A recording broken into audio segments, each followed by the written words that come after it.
Haridwar Hatemonger Yati Narsinghanand, out on bail more than a month ago on Sunday, delivered yet another hate speech in the national capital. The provocative speech, where he reiterated the call for the use of weapons against Muslims, was delivered at a function in Burari in northeast Delhi. 3 FIRs have now been lodged in connection with the event, but there are still no arrests. One of the FIRs names him, another names unknown people, and a third is regarding the journalists who were at that event who ended up being beaten up there. Yati Narsinghanand was arrested in January for organizing a hate-filled event in Haridwar that featured calls for genocide of Muslims.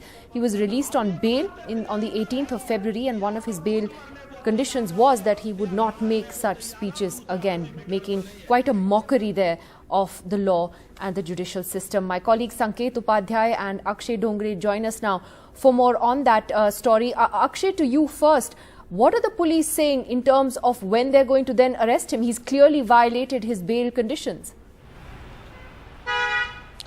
Well, there is no clear word, Nidhi, as far as a clear indication from the police is concerned, because the cops were present there when this event was taking place. It was very clear because the journalists who were taken to police station by the police, when police said that they were just providing protection to these journalists, why did they not stop these people who were organizing this event clearly without a permission from either the DDA or the Delhi police? They had applied for a permission, but a permission was not given to these people to organize this Hindu Mahapanchayat in Burari. Yati Narsinghanand is the main culprit in the Haridwar hate event, where there were genocidal death threats given to the Muslims in the country.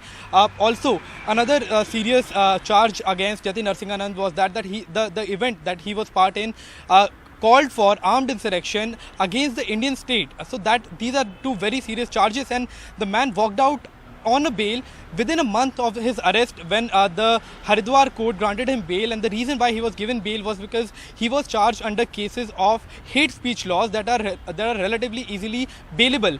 Again, that man came out, the condition for his bail was that he should not make any inflammatory speech, he should not take part in any such event in future. But clearly both of these bail conditions were violated. There is still no clarity that when the Delhi police is going to arrest Yati Narsinghanand or the other organizers of the event. But one of the most shocking thing is that in the presence of police, when these kind of threats were being made, when these kind of calls were being given for an armed insurrection once again in the national capital, the police was just a mute spectator.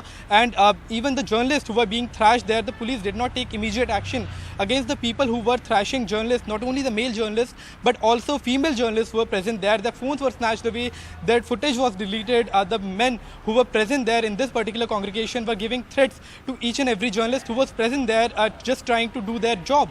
So remains to be seen that where exactly the police is going to take concrete action.